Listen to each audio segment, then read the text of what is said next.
It is sportsnetusa.net. We're a little late in starting this evening, a Thursday evening once again, where we will be talking about community college sports, the CCCAA, California Community College Athletic Association. And of course, because of the pandemic, all sports were canceled in the spring 2020 semester, and all those sports either stopped a third of the way into the season, and unfortunately for basketball, that season ended when the 8 teams were had qualified for the state championship. 8 teams from the women's division, 8 teams from the men, 4 from the north, 4 from the south for each.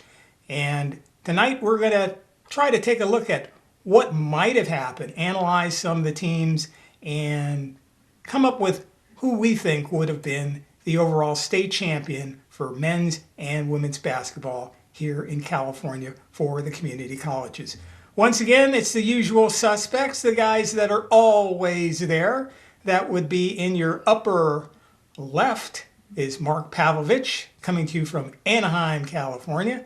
Corey Neyland right above me, coming from beautiful someplace, Fullerton, Yorba Linda, one of those North Orange County cities, Northern California cities.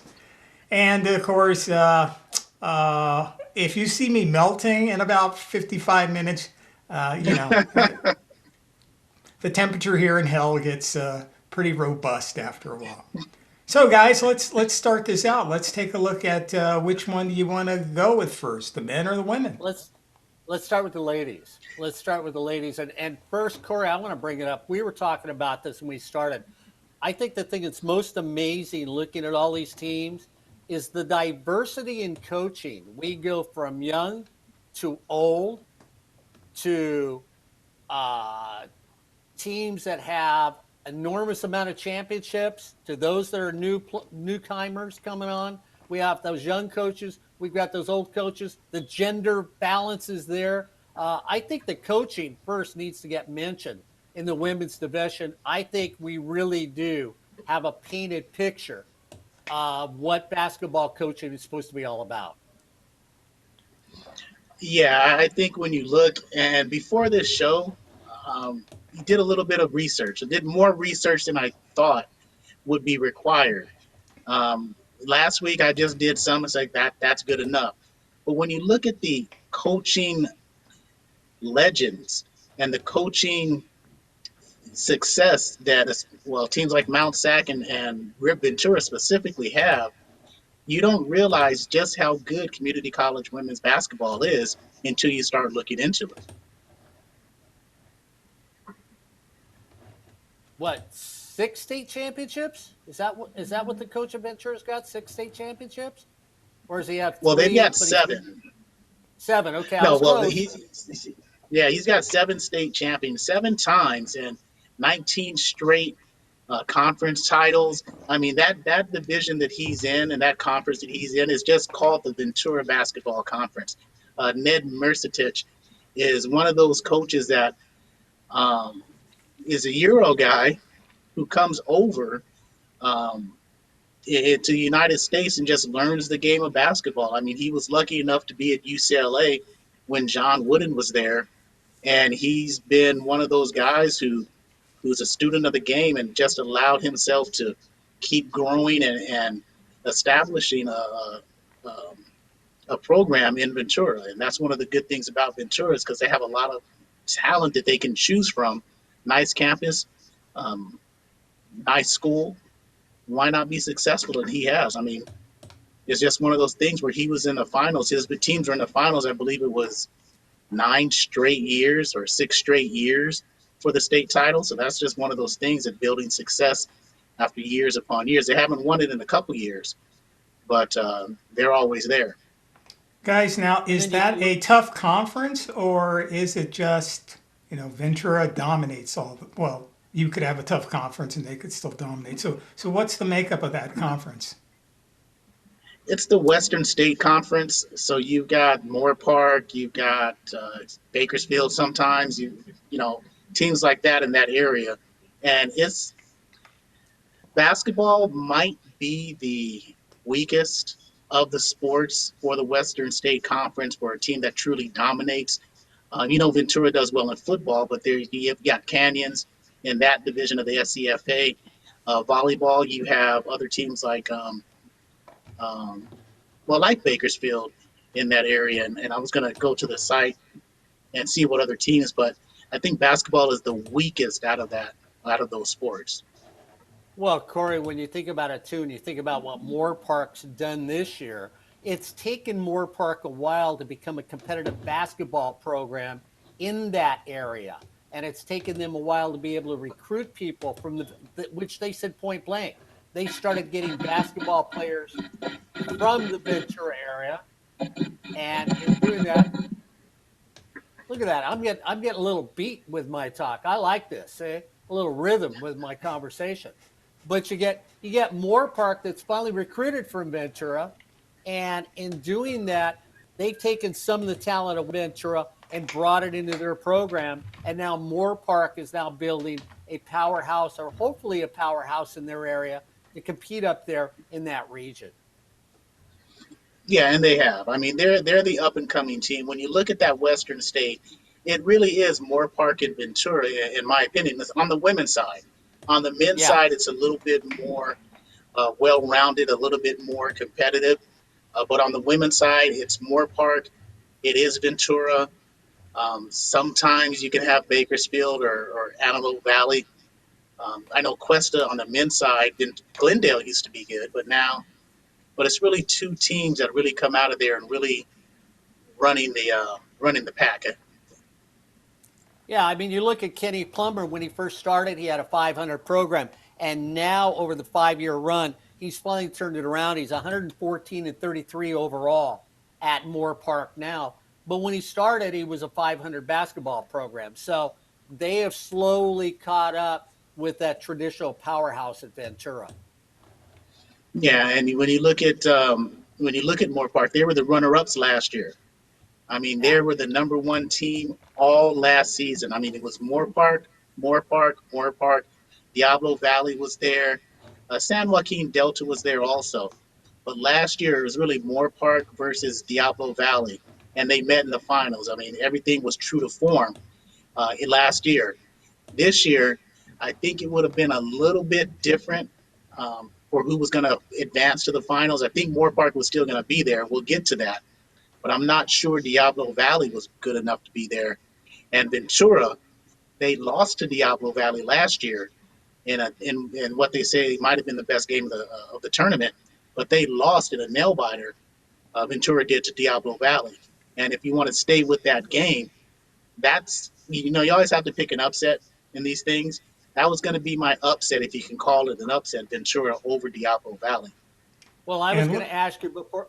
Oh, I'm sorry, Ed. I was just I going to was ask just Corey. going to, just to so everybody Go ahead. knows, in the Western State, they have a north and a south. So we're speaking right now the Western State North, and that's Moore Park, as Corey alluded to and Mark has alluded to. They had a 27-1 record overall.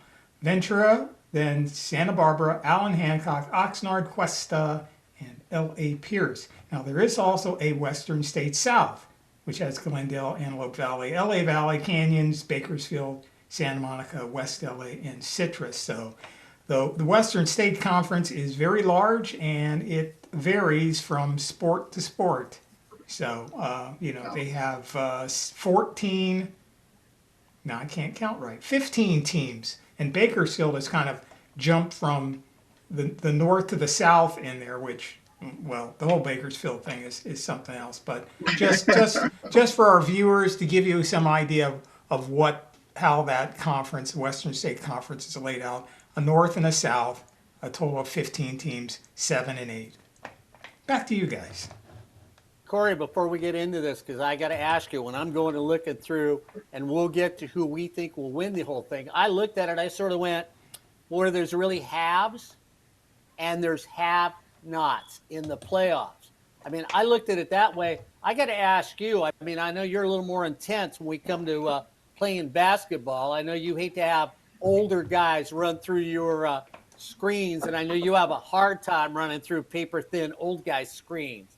But when we look at the women, are there haves and have nots in this group that we're looking at? Or is this group really that group you would say great balance when the playoffs would start? I think the top two teams are have it. I think the top two teams are head and shoulders above the other six. I think the other six teams in that area, and I'm talking about Moore Park and San Joaquin Delta this year. The other six are quality teams. Any other year, they would have a chance.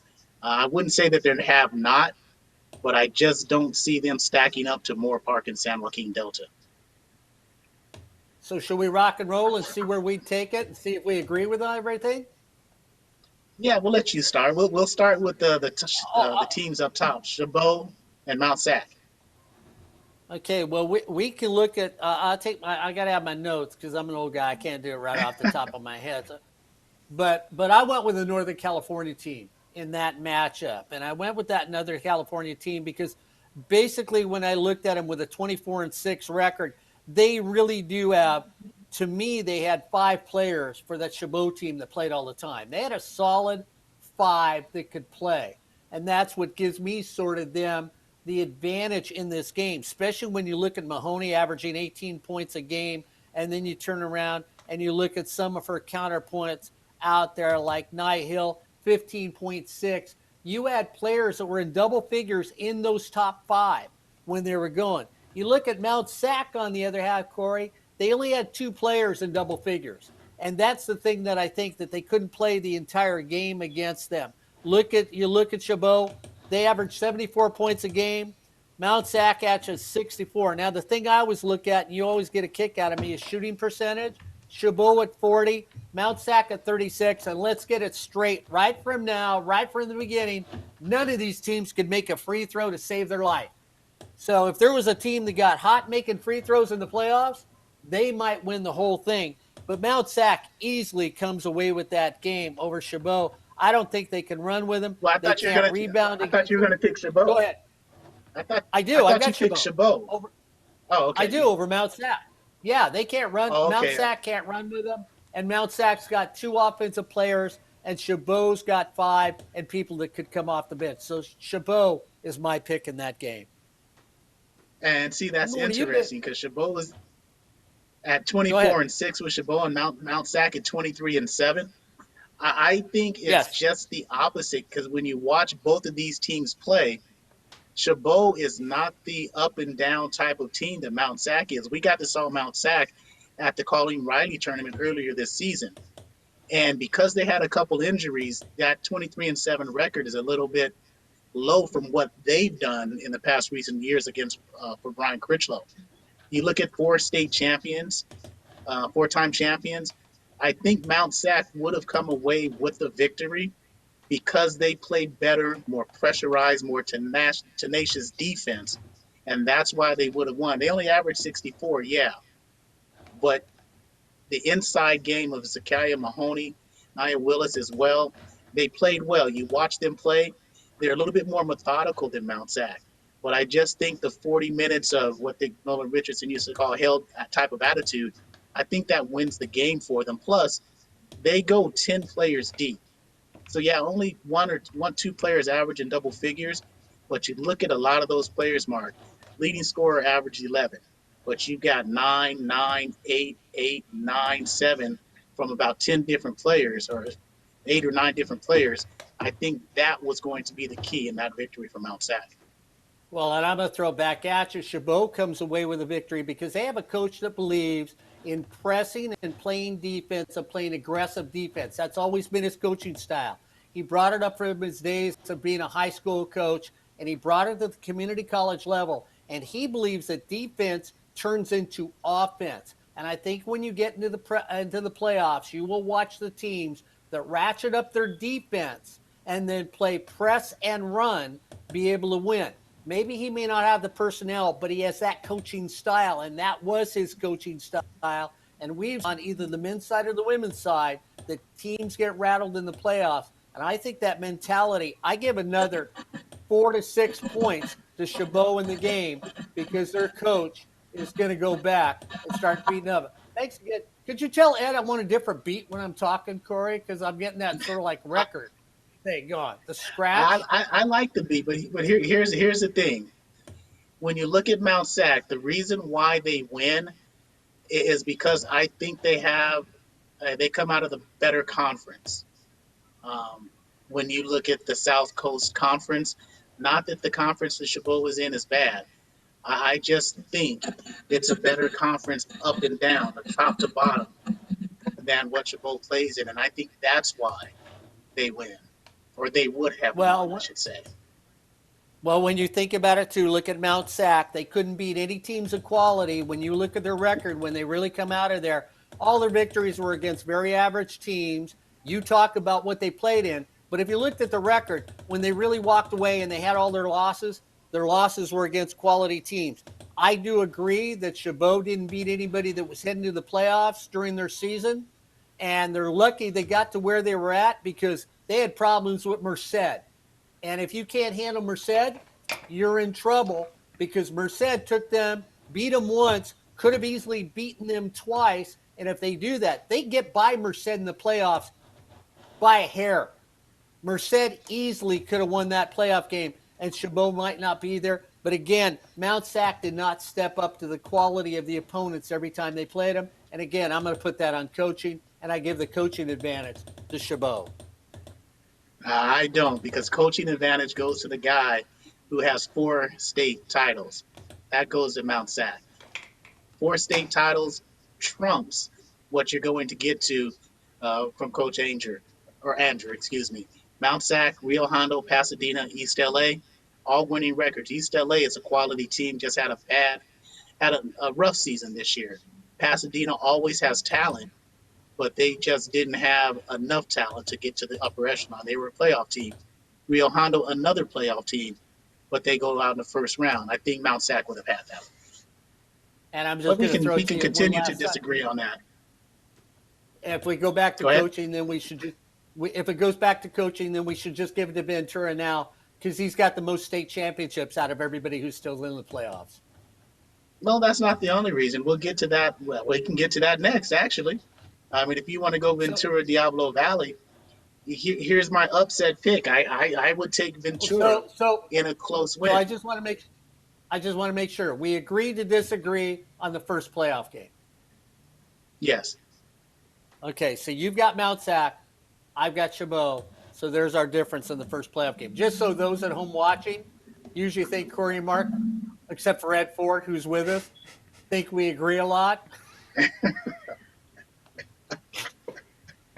There's always a first for everything. I tell you, Watch Ed's this. going. Yeah, you Go guys ahead. always agree. Absolutely. So when right, you when have you Ventura at 21-7, yeah, Ventura 21-7, Diablo Valley, the Vikings 23-5. A rematch of last year's, like we said earlier, of a game last year between these two, where Diablo Valley won, and by I believe it was 2 points, and then they go on and win the state title, and they beat Moore Park. I think this year, though, I think it's the same type of game, but I think Ventura would come out with victorious this season because Diablo Valley, even though they're the number 2 seed in the North, I don't think they were quite as explosive this year as they were last year. Well, see, it looks like I'm the Northern California boy in the first half of this game because I go with Diablo. First of all, my season average is 24 points more a game against my opponents than you have. So we already know that I can put up a lot of points, and I put up triple-digit numbers in basketball games on a consistent basis. Not 1 or 2. You look there, there's 5 games in a row, over 100 points a game that they put up. So this is a team that can score. There's absolutely no doubt about it when you look at them. They can get the points on there. And Corey, when you look at Nia Johnson and you look at her numbers there for Diablo, 21 points a game, 6 assists a game, and 7 to 9 rebounds a game, could be player of the year easily. You got somebody that's good that's on the floor for you. You're going to tell me no on 2 things. That's why they end up pulling off this basketball game. The other reason being behind that is, You only look at the 2 losses for Diablo. Who were they against, Corey? Both those losses Well, were they got against San Juan Delta.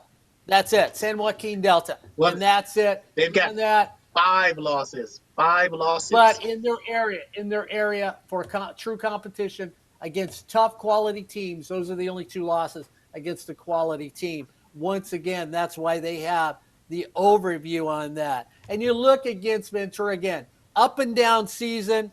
Moore Park took them apart both times they played them, 71-62, 69-54. They weren't even in the 2 games with Moore Park. They're playing against a quality team, like you said, a number 2 team. They're going to walk away. They can't play at that level this year. That's why Diablo Valley walks away with this victory. And you mentioned up and down season due to injuries. They were injured the middle part of the season. The first part of the season, they were running on all cylinders. I think by the time the playoffs came around, you really saw a team that was really coming together. Yes, Diablo Valley has Nia Johnson and Rihanna Bay, all-state team player in Johnson, all-conference in Bay. But I think Ventura, after watching Diablo Valley play this past week on tape and watching Ventura play, I really do believe Ventura would have been is more deeper and more more disciplined team than Diablo Valley. And I think that would have come out victorious for them because Diablo Valley, they can score in spurts. If they have a prolonged period where they don't score, Ventura is the type of team, yeah, they're not going to blow you out, but they'll keep a lead. A 4-point lead, a 5-point lead will seem like a 10-point lead. We saw games like that when we were doing the NAIA.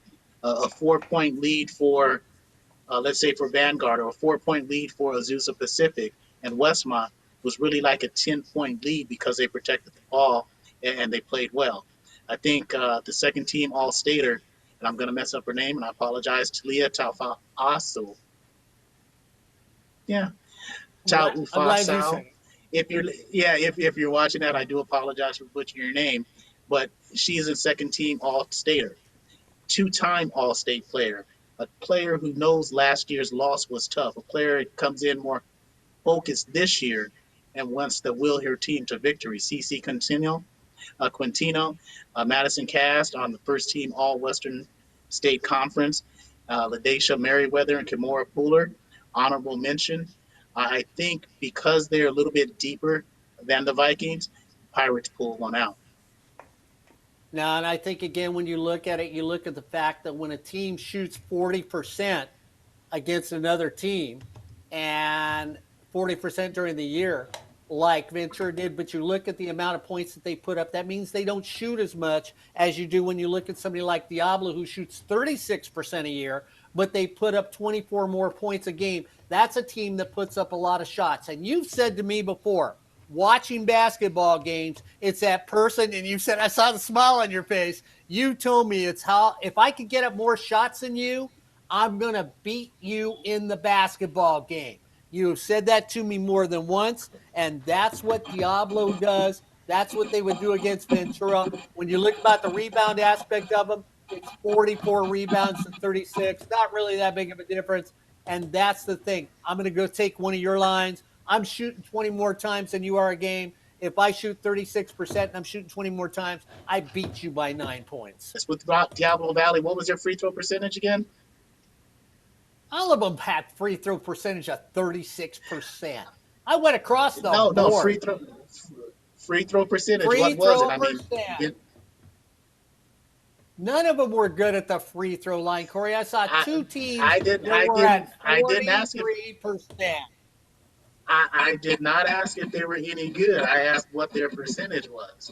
I didn't write it down because it was so bad I didn't want to bother. Honestly. Because I know you look at me and say, why are you harping on the free throw line?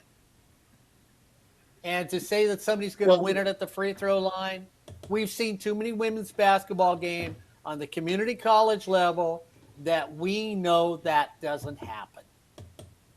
They shot 60% from the line where Ventura shot 67%. They shot 36% field goal percentage. Ventura shot 39%. They both shot 30% from. Yeah, they both shot. shot 30% from 3-point land. And I gave him Ventura out 31 rebounds them per game. by Yeah, six, out by six rebounds, rebounds a game. but still out rebounded you. And And the more assists, assist even and though the it's one. one. Even Come though it's on, one, man. they Come on, man. hey, 1 point is all that matters. One assist, it's all that matters. If you average more assists than And the other person, and that leads to a bucket, then you got to win. And let's go back to what you didn't bring up. They averaged what a game? A game? How many points a game? Those other numbers don't matter when you get down to the total points. One team averaged 88, one team averaged 64. The team that's going to win is the team that averaged 88. The team that averaged 64 is just going to be close, and they're not going to win it. They couldn't beat out Moore Park, the best seed down in the South. They can't beat the number 2 seed up in the North. You know, those points don't mean a thing when Ventura defensively is also better, holding the teams at 30% shooting from the field. Diablo Valley allows 36% shooting from the field. So again, Ventura, the defensive side of the ball, yeah, you may shoot more, but if you shoot more, that means more misses, more rebounds for the team who does both better. How many times did Ventura score over 100 points a game? Doesn't matter. How many times did Diablo Valley score over 100 points a game? Look at who they played. I watched one of Well, those games where they scored over 100 points a game. Man, it was not good. It was like me, you, Ed, all playing and against a quality team against them. That's why they is scored that 100 is that what points. is that what you're supposed to do to a bad team? You are supposed Yes, to the bejesus out of them. An average team doesn't right? do that. An outstanding team knows how to beat the weaker leagues in basketball, and that's what makes them a championship program. And that's why they would end up being Ventura, who unfortunately hasn't played up to the level they played in before. So we've got 2 victories in the North, none in the South so far here on sportsnetusa.net when we're talking basketball. So you're saying like No, Ventura no, can't score? no rebuttal on that. No, I just like No, the no, fact I'm there was so saying much of you're a saying pause and no Ventura can't rebuttal. score. No, I'm just saying they scored 94 points one game. Hey, it one doesn't mean they game, can't do it. Hey, it doesn't you matter. know, You said that, 100 points one time. That's fine. that's Let's like let's move on to the that's next one. like Ventura takes it. oh yeah, yeah. So it's 2-0 North as we head to the third game between North and South. Okay, I'll let you start this one since you're down 2-0. Since hey, I'm up 2-0. It's going to be 3-0, but I change regions on this one because I take the best team probably in California, easily in Moore Park. I mean, when you look at Moore Park and you try to figure out when you looked at their 5 starters, Corey, I looked at it and I went, they average what? They average what? I mean, I kept looking at them and I kept saying to myself, this can't be right. I mean, Moore Park is averaging, and you look at the shooting percentage. This is something that we just brought up in the last game. You look at Right. them up there. Burren shoots 51%. Nichols shoots 61%. Calhoun shoots 52% from the floor. And all 3 of those players are in double figures. I just sort of went back and said, wait a minute. I look at Calhoun, 18 points, 9 assists a game is what she had. Nickel on the other side, 14 points, 6 rebounds a game. And of course, I could keep going on that because all 5 players on there were those type of players. Moore Park, 87 points a game, 50%. I gave him 50% from the floor. I rounded it off. 34% from the 3-point. Corey, this is the only team I talked about in free throws, 73% from the charity stripe. You tell me I should be able to live with 70%. You tell me that all the time in all the games we've done for sportsnetu.net. I live with that 73% right there. 43 rebounds a game, and the most impressive number, 21 assists. I don't know who you guard when you look at that team when they're playing it. You look on the other side for Sierra, not a bad team, but they were lucky to get by Butte. And when you look at them against Butte, they were 1-1 in the season. They get 78 points a game, but they only shot 38% from the floor, and they weren't that good as a three-point shooting team. I think they would really have problems sticking up at Moore Park, especially with the young ladies I talked about at Moore Park already. They had to be all conference, and if they weren't all state, somebody just didn't understand basketball. Yeah, you're right. Moore Park, I think Moore Park would put up 100 against Sierra, and Sierra would be lucky if they scored 60 points. I think this is one where we definitely agree, as we should agree, because Moore Park is one or 1A, the best team with San Joaquin Delta. I don't see how Sierra beats them at 22-7. You've got a second team All State and a third team All State with Jenna Dooley and Kiki Griffin. But you got Bree Calhoun, who's a state co-player of the year. You've got Jazzy Carrasco, an all-state performer. Both players played well last year in their loss. Britt Van Buren is a third-team all-state. I just don't see how they lose. Well, and Corey, I go back on it too. I mean, how do you beat a team when you look at the starters that almost three of them are averaging 50% from the floor? I mean, half the time I put up the ball, I'm going to make a basket. And then you look, like I said, I'm going to go back. The place I love the most, the charity stripe. Mm-hmm. Like I said, the other teams I really didn't think much of. But when I said 73%, and I was going through my notes, the first thing I could hear whispering in my ear was, Mark, give me a team that shoots 73% from the charity stripe, and they'll probably win 98% of their games on the women's side.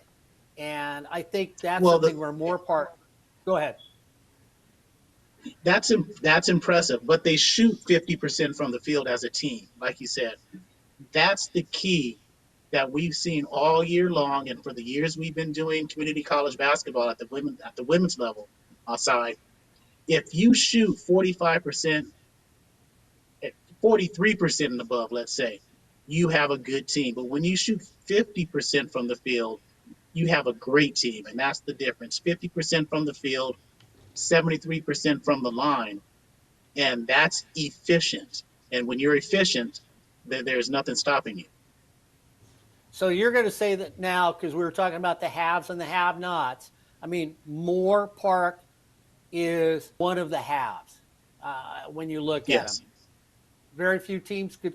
Are you going to say very few could compete with them? I mean, you talked about Ventura, but I mean, really statewide teams competing with Moore Park. Moore Park was that far ahead of everybody else? I'll answer that question with the next game. Okay. All right. So you finally agreed with me. That makes me 3-0 now as we look at this. See, Ed, we do agree with some things. Corey finally realizes that I'm so right. He wants to look good to the rest of the public and agree with me on one game. So I've got 3. Corey, it's Cal State Long Beach 3, Fullerton 0. We're talking academically right now, not athletically. That's fine. Athletes is more important. Athletics is the key. So the next game, and here's where you have the haves and have-nots. San Joaquin Delta is a have. I mean, they are one of the teams that, like Moore Park ran the South, San Joaquin Delta running the North. I don't think there's any way that they lose to Palomar. Palomar is a 4 seed in the South, 27-3, and a good team. I mean, they're not a bad team. Nikki Mayoral, a second team All-State, is a quality player. But when you got playing against a co-player of the year and Danya Payne, Vanessa Cochran, who's an All-State second team, and Alicia Jones, a third team All-Stater, I don't think you're going to lose. And a 22-game winning streak coming into the playoffs, head coach Gina Johnson, the NorCal Coach of the Year.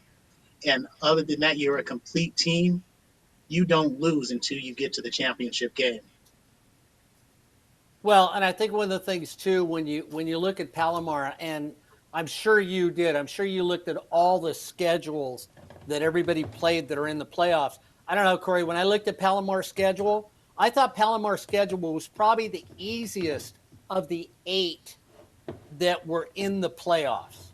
You went down and you looked at them, and you looked at some of the other teams they played against and their records, and you even looked at the total scores in a game, and those would be what a lot of people would think are the typical scores in high school women's basketball, where we know the scores are usually down a little lower than everybody else. And you looked at Palomar. It's not slapping Palomar in the face.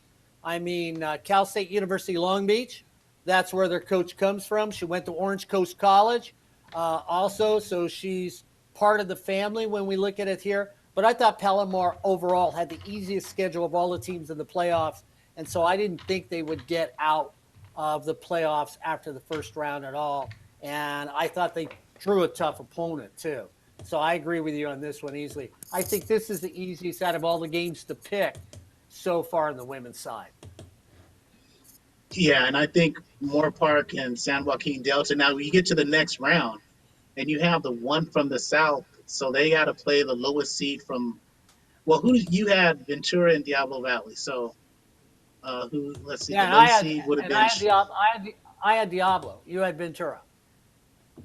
right. So I would have had that game would have been Ventura and Diablo versus Moore Park. And either way, let me put it this way: do you have We any both other would have teams played. besides? We No. both would Do have you played have Moore any other Park. team besides Moore? Yeah. Do you have Moore Park and San Joaquin Delta? Because we can just skip the rest. Yeah, that's who I've got. That's who I've got playing for the championship. Let's just jump there because I don't think there was any doubt in my mind that Moore Park and San Joaquin Delta was going to get to the finals. Because I think whoever played Mount Sac, who I've had winning, I just think the length and the size of both Diablo Valley and Moore Park would have beaten Mount Sac. Like we said, they're more efficient. Mount Sac doesn't score. I think against Chabot, I think they would have been about a 90 to 65 game because I just think both of those teams were better. If they had to play Diablo Valley, it would have been close, but San Joaquin Delta has shown that they can already beat Diablo Valley. Ventura would have had no chance against anyone because Ventura got beat bad by Moore Park. So I think it's those two Yeah. teams coming out playing the finals. Yeah, and I took Moore Park because I looked at Moore Park and all their numbers and who they had played during the season. When you look at Moore Park's schedule, Moore Park didn't really have a candy schedule. I mean, they played, and you can go back and you look at somebody like Ventura and say, well, they weren't up to where we thought they had been in the past. But you go through their schedule, and Corey, even the tournaments they played in, they played against some quality teams when you look at them, and they beat them handily when they played the quality teams. That's the thing I like about Moore Park. Moore Park steps up to the challenge with all their players on everybody they played. It wasn't an up and down season, and it wasn't a season where you said, ooh, Moore Park was lucky they won that, or how did Moore Park lose that game? They shouldn't have lost that basketball game. And that's where I see Moore Park coming away and getting in that championship game where we've got them today. I don't think there was anybody that could stop Moore Park from getting where they were going. And that's why I had Moore Park making it in the championship game. San Joaquin Delta was another team too. I think this championship game, I think this is maybe a last second shot that wins it between the two teams. I don't see this as being a runaway for either team. And I think both teams really, because they can go, because they have such good starters, they are deep at starters. They all ran many games. If you go and look at the stats, they went 8. In the case of Moore Park, sometimes they went 9 deep in their games.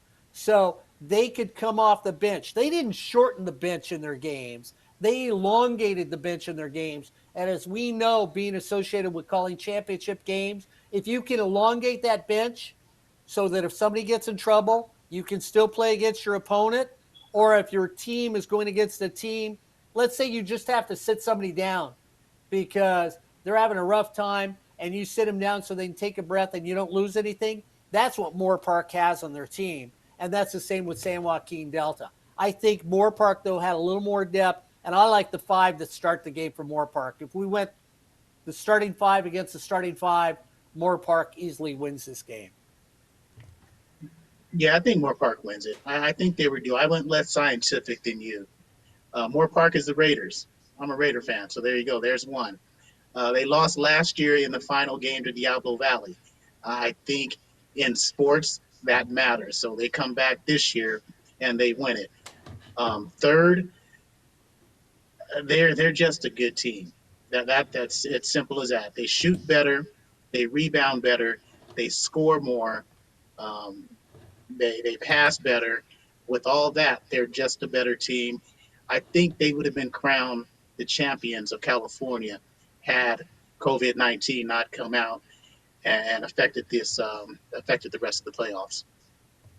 Okay, I said it was a close game. I want to know, would it be a close game, or do you think this is where Moore Park I, wins by 7 or 8? I don't think it would. I think it would have been a good game. I don't know if it would have been close throughout. I think Moore Park, if they were winning at the end of the third quarter, I think they would have pulled away and won by about 7, 8, maybe 9 points, simply because they were there last year and they would have got the job done this year. Not to take anything away from San Joaquin Delta, because they're a college who's very, very good, but just not this year. This wasn't their year. But who So knows? you know what's making We could be wrong. what's make, Well, Mark could have been wrong. I would have been right. I was going to say I was feeling Overall, we good would have because you're been wrong. finally Corey's understanding basketball. He's picked almost every same team I did, and it shows you once again Corey sides with me at the very end. You know, you're learning. You're learning. One of these days you might be able to play. That's funny. So on the women's side, I think that was pretty easy. I think the men's side was a little bit tougher this year. I think last year the men's side was a little bit easier to pick. Of course, because we're a little bit of homers because Fullerton. But I think it was a little bit easier to pick last year on the men's side and tougher last year for the women's side, as we saw an upset.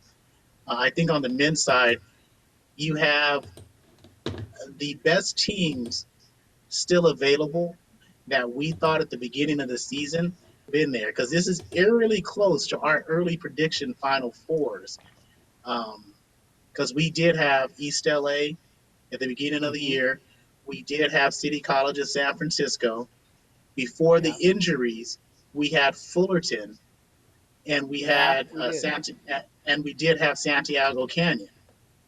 Yeah. Fullerton's injuries messed up Final Four up, because I think they would have been another team that could have gone undefeated had they would have been healthy all season long.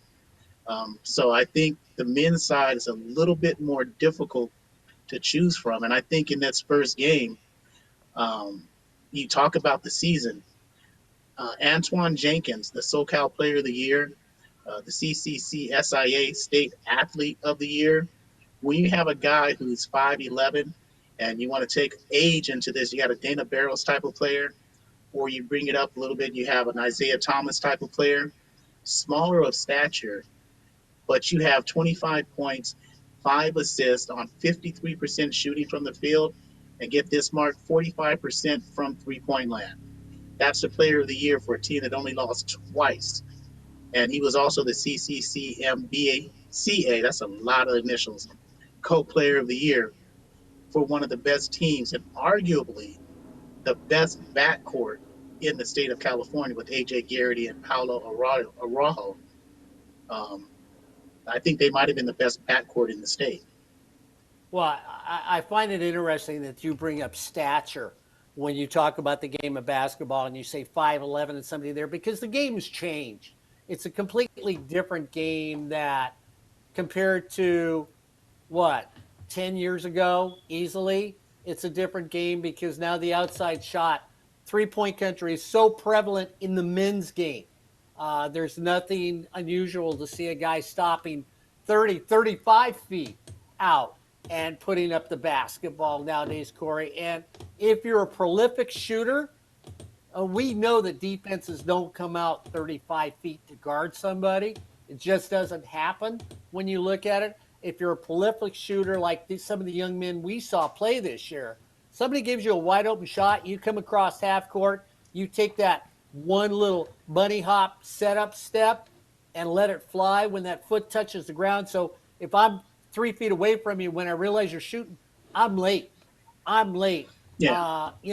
That's the difference. So when you talk about stature, the old days when you needed to be 6'1", 6'2", those sort of players that you Well, thought. I'm well, not going to I say don't that think it's five. no. Go But ahead. here's the thing about that. You talk of stature. A guy who played at Mount San Jacinto years ago, Don Leary, went over to Cal Mm-hmm. State Fullerton to play as well. He was shorter of stature, but Antoine Jenkins is a little bit like that. He's a guy that open court, whatever it is, short of stature, but he is able to get his shot off at any time because of Mm-hmm. his quickness. I think that's what really helps him uh, get the ball in positions where he wants to. And he's a smart player, and he lets the game come to him, even though he averaged 25 points a game. Another team that was surprising this year was LA Valley. I mean, we got to see them, and we'll get to them last because that game, but we got to see them playing the best game we've seen all year in that game against San Diego City to get to the 8. And City College of San Francisco against Riverside, another team in Riverside who was just scrappy and hard nosed. So in that first matchup, I'm looking at Santa Rosa and Santa East LA. Rosa. Who would you pick? Because I already know mine. Well, I already got mine too. I've Okay, got so we East both have LA. East LA. Yeah, I got East LA with you too. Yeah, yeah. See, There's no doubt in finally. my mind East LA wasn't going to win that game, and it's good that you're catching up. That's fine. I'll give you Wait a the minute. women, but now you're catching up to me. Wait a minute. I thought you had East LA. You I got do Santa have East Rosa? LA. Oh, you Yeah, said they weren't going to win.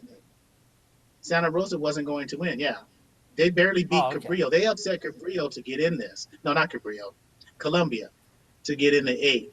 And I think East LA is on a mission all year to get to back to the Final Four and get to the state championship game. Well, when you talk about Santa Rosa, Corey, and you look at their schedule, most of their games were really, really close. They were very close basketball games. They didn't really beat up on anybody as a team when they played over the year. And when you look at them, they would play against those really good teams. Yeah, they'd still be close games, but they couldn't win those games against really good teams that it was that 4-point loss. It was that 5-point loss. They couldn't beat the better team. And that's a mindset and also says something about the talent. But I really say it's a mindset when you look at it. Basketball is a mindset game. Besides having to be talented and shoot the basketball, there's a certain attitude you have to have on the basketball court. That's why we see that with the coaches here on the men's side. If we were to look at the coaches on the men's side, we'd all see that there's something unique about these coaches that make them have championship teams and winning programs. And that's the thing. The East LA team, when you watched them, they were a scrappy basketball team. That was a team that wasn't going to lose to anybody. The game could be close. They found a way to win that basketball game, Corey. And when the game was theirs in hand, they didn't let you back into that basketball game when you looked at them. I mean, you looked at them straight across again. Hampton averaged 11. Allen averaged 18. You looked at Muhammad out there, Ziegler with 10, Heiler with 12. Again, it was a balanced basketball team that there was any one of those players at any time could take over the team for East LA, and that's why East LA today beats Santa Rosa in this playoff game. Yeah, this was definitely John Mosley's best team. We got a chance to watch them on sportsnetusa.net throughout the year. And so we Mm-hmm. got a chance to watch and play and evolve. And it's one of those things that when you have an all-state performer and a conference player of the year in Keelan Allen, you need that. But again, you've always had the talent. But when you have an abundance of talent, you bring in Jordan Polynice, Malik Muhammad, Lavelle Ziegler. Ziegler and Polynice are going to Chicago area to continue their ball playing. And you just have a 25-game winning streak coming in here and an attitude like you say, we're not going to lose. I simply believe East LA would have won this game. Well, Corey, here's the thing, too. On the men's side, compared maybe then different than the women's side, okay, except for Moore Park, where they had 5 excellent players step on the floor for the women. I think on the men's side, it's important that you have those 5 players that contribute on the men's side. On the women's side, you might get away with 3 really good players and 2 players that are there that can step in front and play defense. On the men's side, it's different. And East LA had 5 that could play the game. And that's why they only ended up losing 1 game the entire year. They could easily have, in that 1 game, that was a nail biter. They could have easily been undefeated. They could have been 30-0 this season with no problem and been classified as the best team in the state and ranked as one of the top community college teams in the nation. I think that one loss helped them. And I think when you look at that undefeated team, they're playing Riverside City.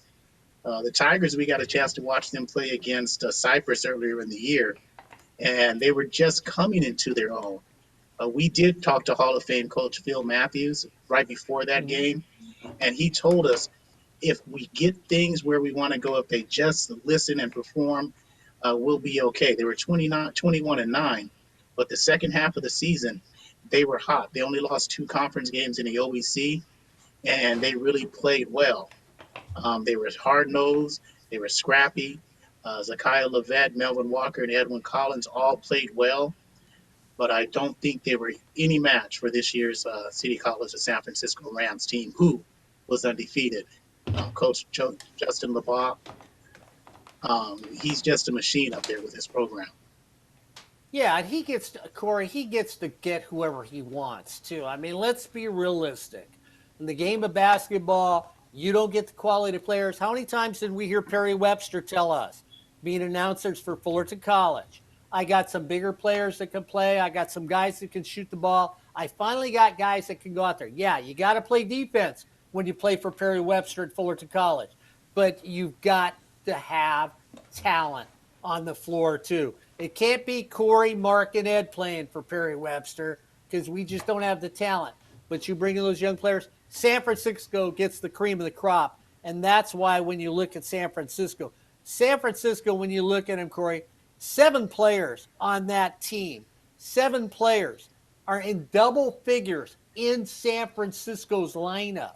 So, I mean, when I'm talking talent, and I could go 7 deep in double figures, so I've got 2 on the bench that can come out, and I know are going to score a minimum of 10 a game for me.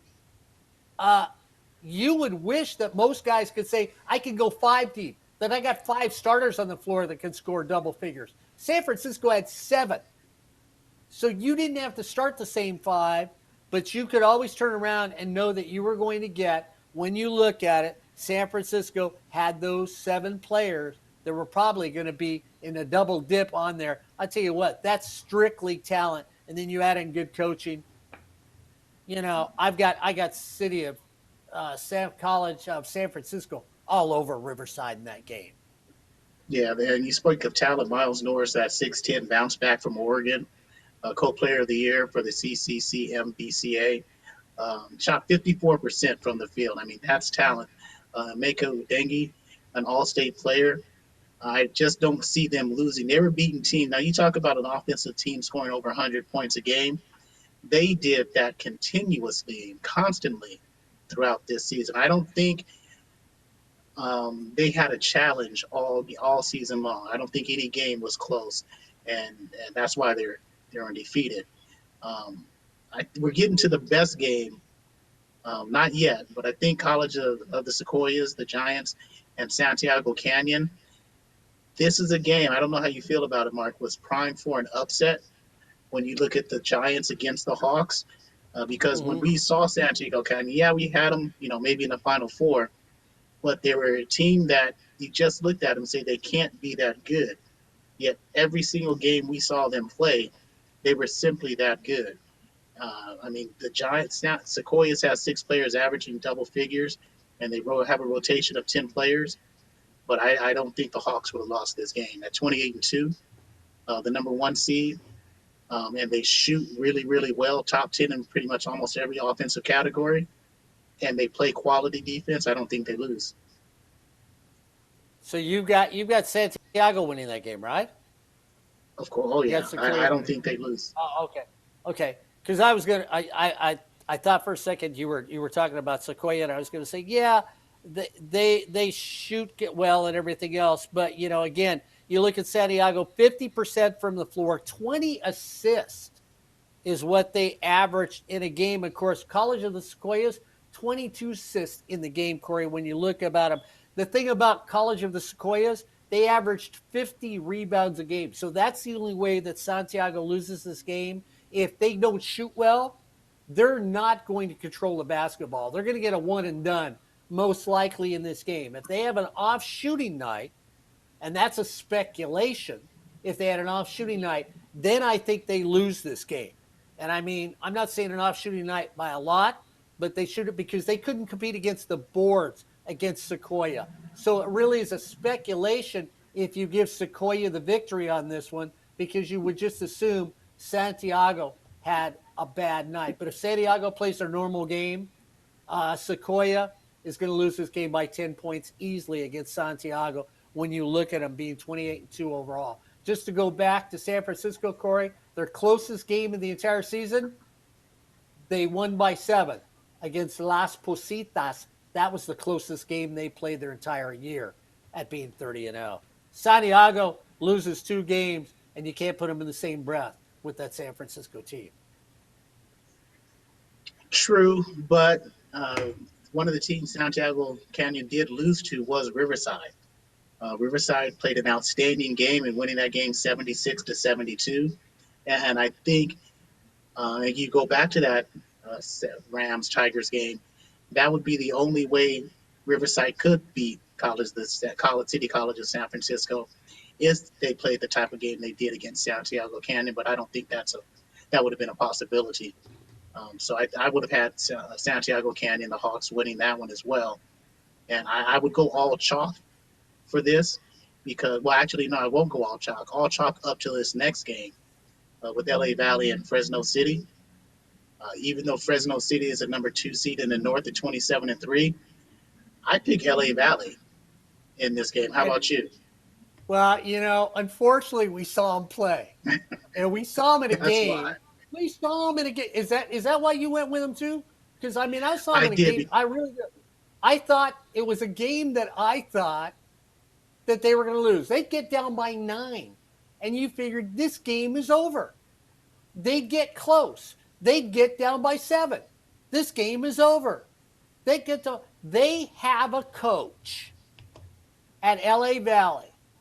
I don't know what he does, but he believes in his players. And Corey, that team amazed the heck out of me of the game we got to call before the whole disaster with the COVID came in with Ryan Osborne here on sportsnetusa.net. I have to tell you, that's one of the more exciting community college basketball games that I've attended in a long, long time, watching that game that we saw that night and calling that basketball game. It was more fun to watch the game than it was to be a broadcaster on that game. That was a ball being a broadcaster, because I think I picked LA Valle to lose that game before it started. And when they were down, I think one time by 13, I was feeling like, just like I do in this show, because so far I've picked all the winners, that, it was one of those games that I'd picked another one in. That didn't happen. So when you think about this whole basketball show, that was the only game I didn't pick correctly out of all these games we've talked about tonight. That's okay. And like that game, you picked San Diego City over LA Valle. This is how this show is going to go. Proven again, I am right once and for all. So no matter what happens now, but at the end of the day, you listen to me. Even though Fresno City was 27-3 and had an all-state player in Keyshawn Bruner, I watched them play a few times this season. I think they were a good team. What we saw out of LA Valle, though, with the scrappiness, even when their best player, Micah Cooper, went down to injury, they still scrapped, and Johnny Coleman hitting that bucket to send it to overtime from the left corner, then hitting that bucket again from the left corner to win the game. I think that type of team defense, plus a defensive player of the year, John Martins, in that state, the Western State Conference, I just think there was something about that team that was going to win this game against Fresno City and move on to the next round. I just think that that cohesiveness and that chemistry that they had would have willed them to the next game, and it would have been lower scoring than what Fresno City's used to, and averaging 80 points a game.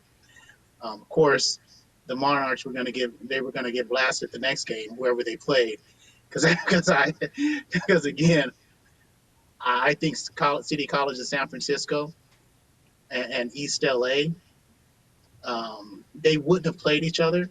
Well, let's stop. Let's take a look. East LA would have played. Who would they would have played? Ed, it looks like. Let's see. East Corey, LA let's get would Virgil.